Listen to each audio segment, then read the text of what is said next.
විවිධ සේරිය අපි අද අලුත් වැඩක් තමයි කරන්නේ. වෙනස් තැනක ඉන්නේ.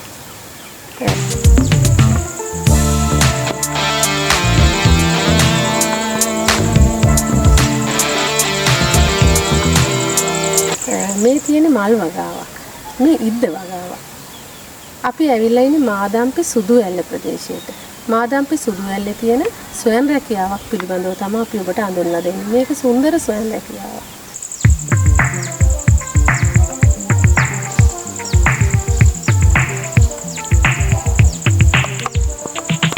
මේ ඉද්දමල් වගා කරන වගාකරුවන් ඒගොල්ලන්ගේ මුහුණ දෙන ප්‍රශ්න ඊළඟට ඉද්දමල් වලට ඒගොල්ලෝ මොනවද කරන්නේ මේ වගේ දේවල් ගැන තමයි අපි කතා කරන්නේ.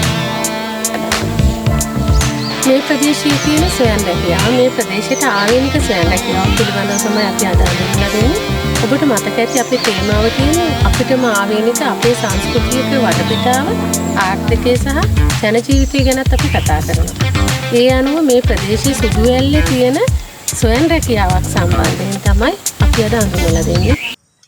මේ මල් සුන්දර වුණාට පවිත්‍ර වුණාට මේ මිනිස්සුන්ගේ ජීවිතවල ලොකු ඛේදාන්තයක් තියෙනවා. ඒ වගේම ලොකු කතාවක් තියෙනවා. ඉද්දම මේවා මේ විදේශීය එකක් බට් එකක් නේ.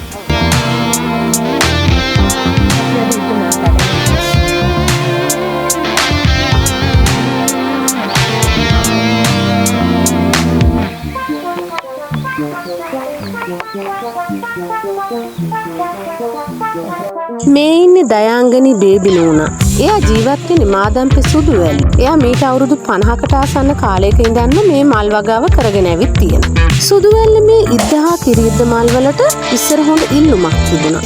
අම්මා කියන්නේ දැන් අපිට මේ දැන් අම්මලා මුලින්ම මේ ව්‍යාපාරය කරගෙන ගියා. අම්මගේ අම්මලාගේ ඉඳන්ම කරගෙන ගිහින් තියෙනවා. ඊට පස්සේ කොයි කාලෙ විතරද මේක වෙන අය මහා ව්‍යාපාරිකයෝ අතටපත් වුණේ? කොහොමද ඉතින් අනිත් නැත්තන්ගේ අතටපත් වුණේ දැන් අවුරුදු 15ක් එතකොට ඒ වුණත් අම්මා දිගටම මේ දක්වා කරගෙන යනවා. මේ දක්වාම කරගෙන යනවා. ඒ කියන්නේ මේ ප්‍රදේශයෙන් අම්මා ටිකක් ජනප්‍රියයි. අම්මා මේ බිස්නස් එක කරනවා. නේද? ඔව්. මේ තව දිවාල් දෙකක් තියෙනවා කරනවා. මම තමයි ඉතින් වැඩිපුරම ටිකක් අර කාලයක් තිස්සේ කරගෙන යන්නේ අල්ලගෙන යන්නේ. කාලයක් තිස්සේ අල්ලගෙන යන්නේ මේ අම්මා තමයි. ඒ කියන්නේ මේ ව්‍යාපාරේ කඩා වැටුණත් මේ අම්මා ඒක දිගටම පුළුවන් විදිහට කරගෙන ගිහින් තියෙනවා. පන්සල්වල බුදු මැදුරුවලත් දාගැබ් පාමුල වගේම කෝවිල්වලත් දෙව් මැදුරුවලත් මේ මල් පූජා වුණා. ඒ වගේම මංගල උත්සවවල මනමාලියන් සරසන්නත් මංගල සැරසිලි වලටත් සුදුඇල්ල මල් ප්‍රසිද්ධයි. ඒ විතරක්ද මංගල අවස්ථාවලටත් සුදුඇල්ලේ මේ කිරි ඉද්ද මල් සහභාගී වුණා. ඉස්සර සුදුඇල්ල ප්‍රදේශයේ හැම නිවසකම පාහේ ඉද්ද මල් වගාව කරගෙන ඇවිත් තිබෙනවා. ඒත් අද වෙන විට මේ වගාව කරන්නේ බොහොම සුළු පිරිසක්.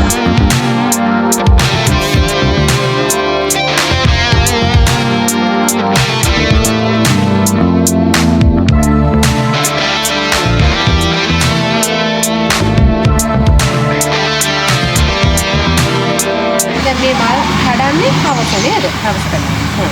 අම්මා කොහාටද මේ මල් දෙන්නේ? දැන් මම මේ මල් දෙන්නේ නීගමකට මං කිව්වා අරිනවා කියලා කඩවලට. නීගමේ කඩවල ගන්නවා. ඉඳලා හිටලා ඔය මාතේ අරිනවා. මේ වැඩිපුර මල් දවසක් මේ නීගමේ කඩේකට. ඔව්. එතකොට අම්මේ දිනපතාම මේ මල් කඩන්න බැරි හේතුව මොකද්ද?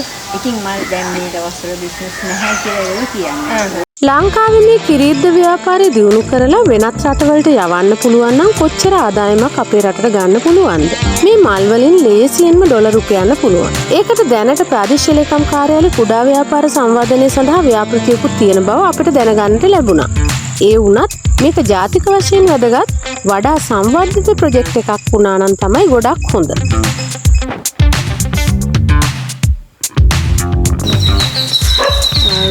අම්මගේ කිරිද්දේ ආයෙකුත් තියෙනවා. මේ කරනවා මේ පොහොට්ටු කඩලා දෙනවා ඔය මගුල් ලෝඩු මේ වගේ පොහොට්ටු කඩලා දෙනවා කියලා කියන්නේ. හිතලා තියෙන එකනේ. ඉල්ලලා තියෙනවා ඉල්ලනවා දෙනවා. ඒකයි මේව හදලා තියෙන්නේ. අනික මේ වගේ මල් නිතර පිපෙනවනේ නේද? මේ වගේ මල් නිතර පිපෙනවා. මේක කඩන්න ගියාම අත්මේස් දායන කන කිරි වලට හරි විසයි කියලා. ඇත්තද? ඔව් මගේ මේ ඇඟිලි සේරම පුපුරනවා. ආත්මේස් දාගෙන තමයි මේස් දාගෙන තමයි කඩන්නේ. මේ කියන්නේ කිරි ඉද්දවලද ඒ ප්‍රශ්නේ තියෙන්නේ? මේ කිරි ඉද්දවල තියෙන ඒ ප්‍රශ්නේ. අර ඉද්දවල ඒ ප්‍රශ්නයක් නෑ නේද? නෑ. ඒවයි මොකුත් අවුලක් නෑ නේද? ඒ වගේ තමයි අවුල තියෙන්නේ.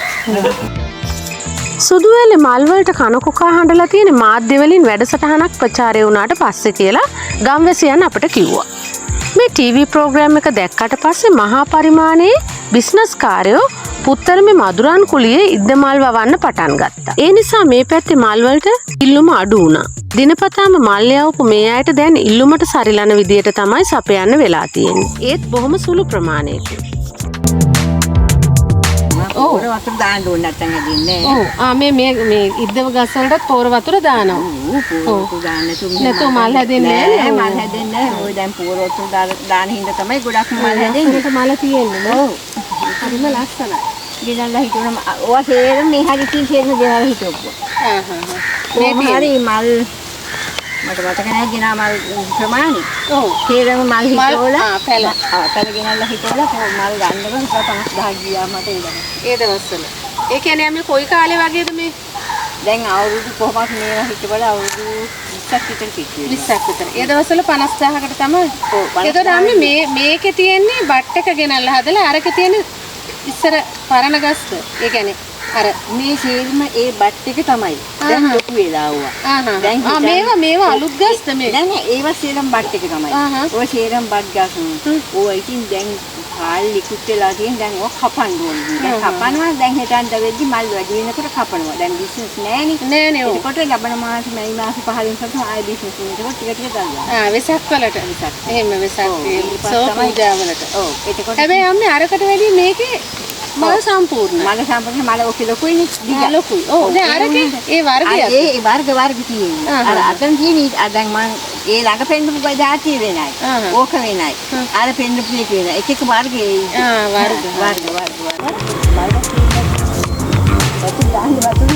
අම්මා කුරුල්ලන්ට වතුරක් දාලා අර මුට්ටියක් තියලා. එයා නැගිලා වතුරක් බොනවා. දැන් ඉතින් මම පස්සේ ඉතින් සයිඩ් කරනවා. දැන් පුතාලා මොකද කරන්නේ?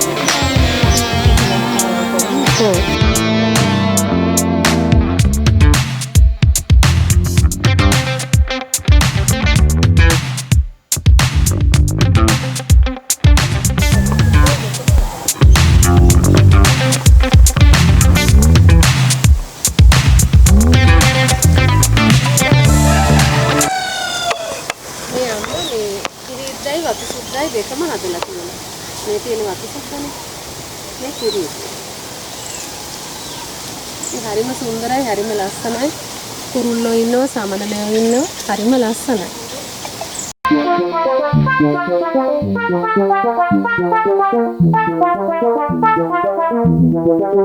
මේ සුදුවැල්ලේ මල් මහනුවර මාතලේ බදුල්ල බණ්ඩාරවල ගම්පොළ නුවරඑළිය පුස්සැල්ලාව කුණ්ඩලුවේ හැටන් වගේ ප්‍රදේශවලට යවලා තියෙනවා.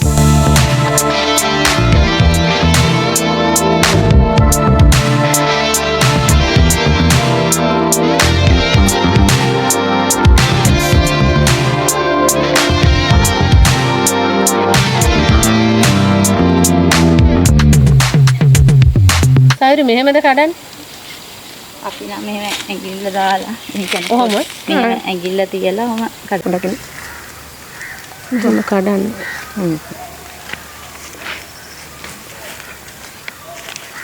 මේ විදිහට තමයි කඩන්නේ. කඩලා අතේ රඳව ගන්න. කඩන්නේ එතකොට සුදු පාට තියෙන ලොකු පොහොට්ටුව. නමුත් අපි කඩන විදිහ නෙවෙයි මේ ගොල්ලෝ කඩන්නේ වෙනත්ම ක්‍රමයකට. අපිට ඒක වැඩි කඩන්න තේරෙන්නේ නැහැ. ඒකට මලට හානියක් වෙනවනේ. ඒ නිසා අපිට පුරුදු විදිහට අපි කඩනවා. මේක තමයි අපි කඩන්නේ.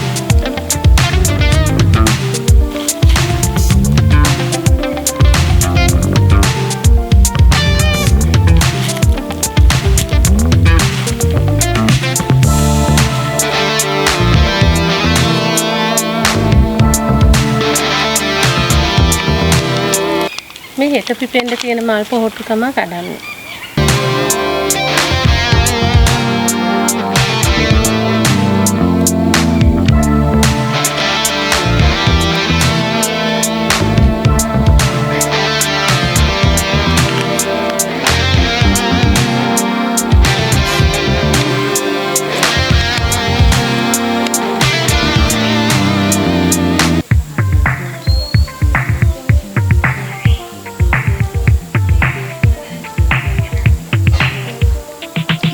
නියපොතු නාස්ති වෙන්නේ නැද්ද?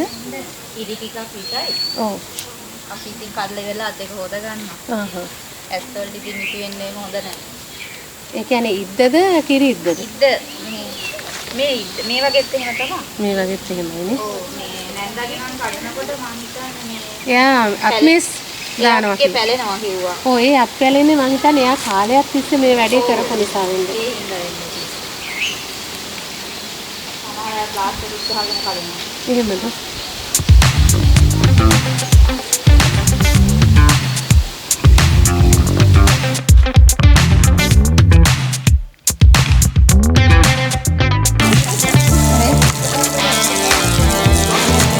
මේ විදිහට තමයි වතුර දාන්නේ.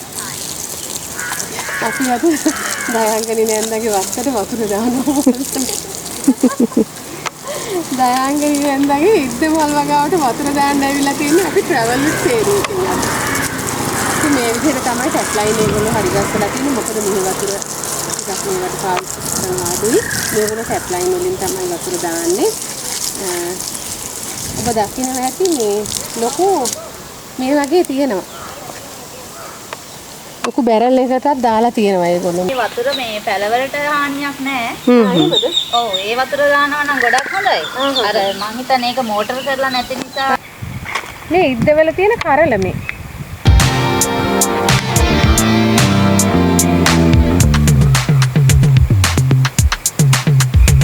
ප්‍රචාරණය වෙන්නේ සුළඟ මගින්නේ.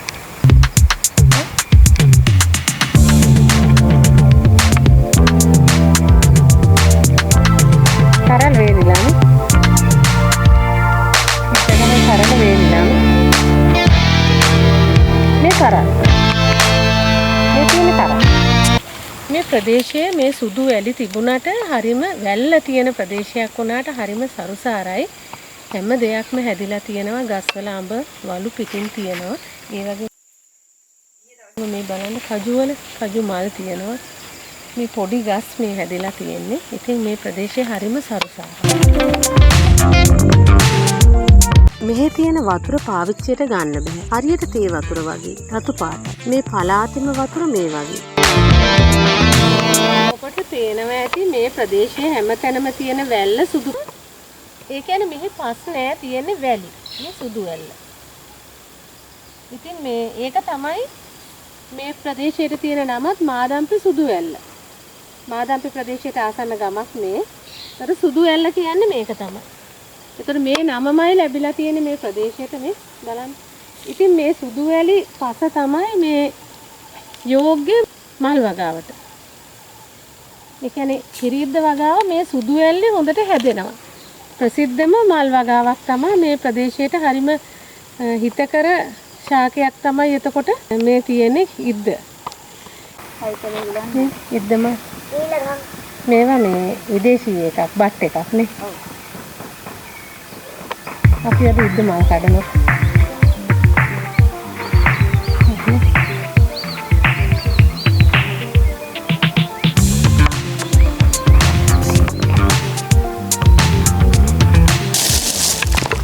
මේ තියෙන්නේ අද දවසේ මල් ඵලදාව.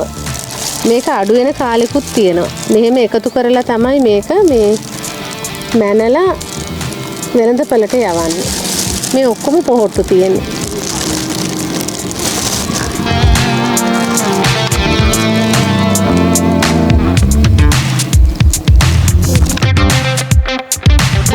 සේරුවනේ.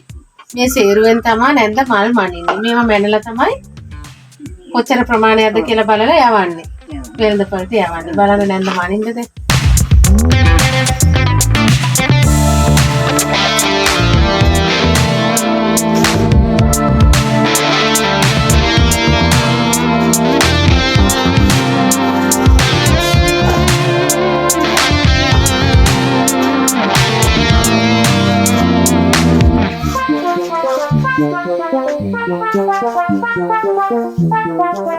හයද?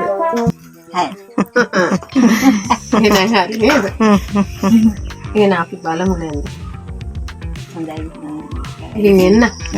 එහෙනම් අපි ගිහින් එන්න. හොඳයි කෙනෙක්මයි. නන්දට දීර්ඝායුෂ ලැබෙන්න ඕනේ.